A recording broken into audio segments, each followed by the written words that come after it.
Kent State University. There's a professor there that calls his students his little jihadists. He's on a terrorist watch list, actually. Here, I'll just read the article. A Kent State University associate professor of history is standing by his call for jihad and statement that Israel is a regime that is the spiritual heir to Nazism. And he's teaching kids. Yeah. They were screaming Intifada, Intifada, and by the end of it, there were 3 Israeli flags that were just stomped on, covered with mud. It was raining. It was like gruesome, like torn.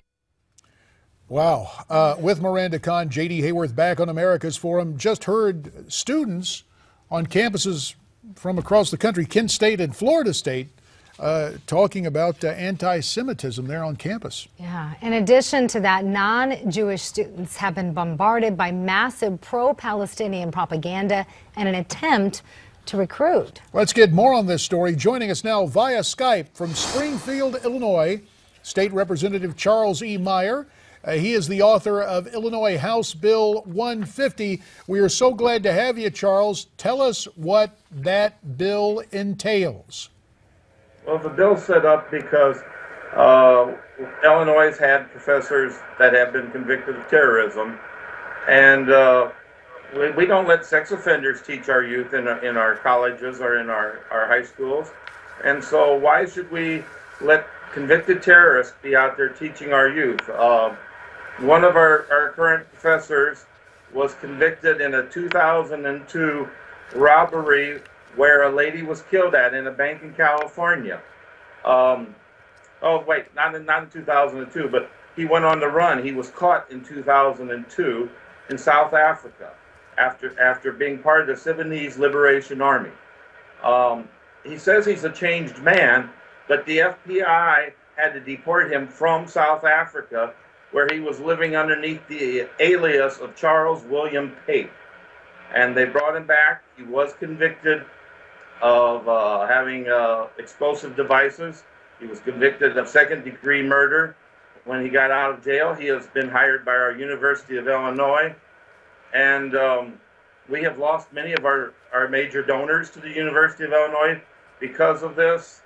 And one of the hardest things I have to do as a state rep is when I go to a military funeral where we've lost some of our bravest men or women because they're fighting terrorists around the world, and yet our tax dollars are paying to hire a terrorist to teach our youth. But Representative, were these professors not properly screened before they were hired? They say that a lot of the people in the process knew, but not all of them.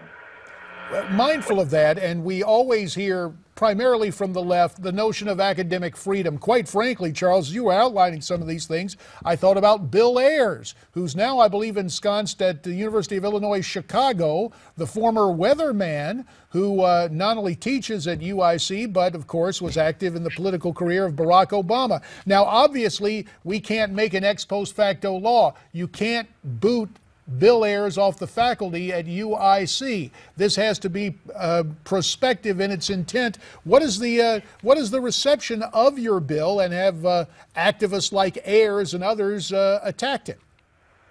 The bill has not really been attacked yet. The local support is wonderful.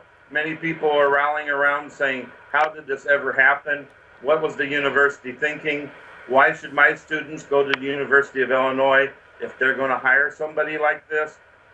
So, you know, the common sense part of it, the working people in Illinois seem to like this bill.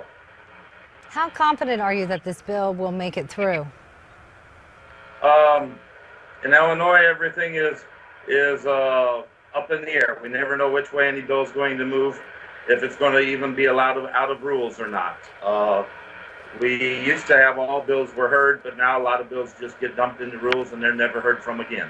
So we'll have to work with this bill, and we need all the support we can get from people emailing their representatives and their senators and asking them to support it, all the way up to the top in Illinois, asking for support so we don't let convicted terrorists teach our youth.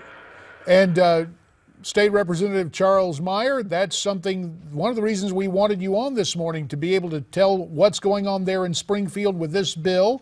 We want you to keep us posted on it. And when we come back, we want to talk more about the rationale for this legislation, and perhaps if some other states may follow the lead we see from the land of Lincoln.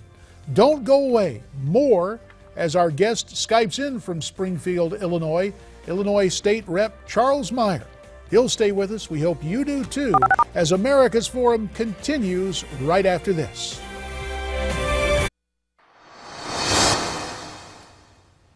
Let's continue our conversation now with Illinois State Representative Charles E. Meier as he Skypes in from Springfield, there in the land of Lincoln.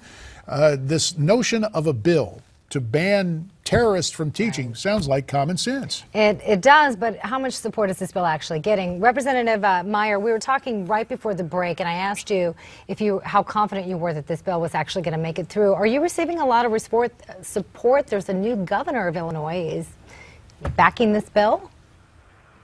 I haven't had a chance to talk with Governor Connor since we've gotten this bill put together. Hopefully, we'll have that chance again. He's been good at meeting with us in the past, and as he's campaigned, and I've had a sit down with him once already since we've been sworn in. So hopefully the next one we'll be able to discuss this and see what we can do about it. Well, with a little background in legislating myself, Charles, it's always good to have the help of a chief executive of your own party, and I know you'd like to have the governor's help. By the same token, it seems that a lot of people on the left want to use this umbrella of academic freedom to say, wait a minute, you can't set up some sort of precondition on having professors on a university campus. What do you say to those who predictably will oppose this legislation under the banner of, quote, academic freedom? Well, I go back to the fact that our servicemen right now are dying fighting terrorists. Right now, as we're talking on the air, they're putting their life at risk. Why should we hire a terrorist to try to teach our youth when they're at their most impressionable age? They'll look at him and say, look what this guy got away with. Maybe we can do this. As we go forward, the hardest terrorists are going to fight are going to be the locally raised terrorists. And where do they get their start from? So we need to work together and find a way that we don't allow terrorists to at least teach in our public schools. Because it's my tax dollars, it's your tax dollars paying for this. We don't want that to be. How are the universities responding to this? I'm just curious how educators are responding. Well, the U of I board had let him go, but then the other officers there encouraged them to take him back.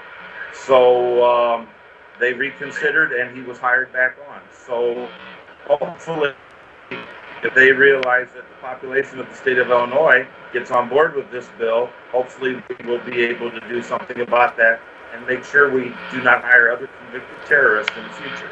The lurch leftward by university campuses, especially state-supported institutions, has been noted, Representative Meier, and this almost reflex to have the universities oppose any type of preconditions likewise noted. But in the minute and a half that is left, I want to make sure I understand the scope of your bill.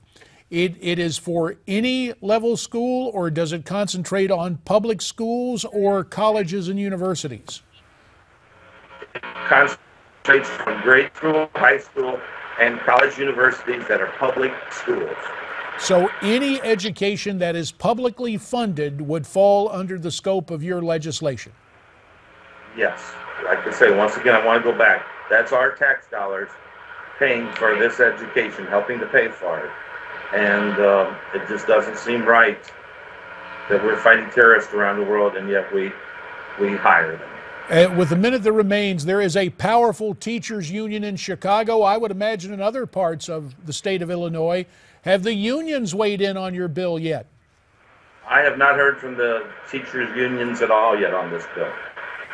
Fair enough. Well, Representative Charles E. Meier, Republican of Illinois, sir, we thank you for your time.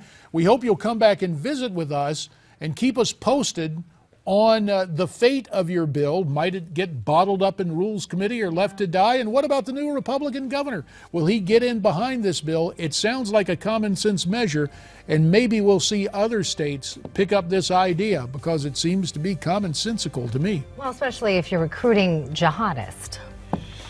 Well, some crazy things have been done under the name of academic freedom or under that banner, but liberty does not always ensure license. It does allow you to come back. We hope you will, and we're coming back after this break.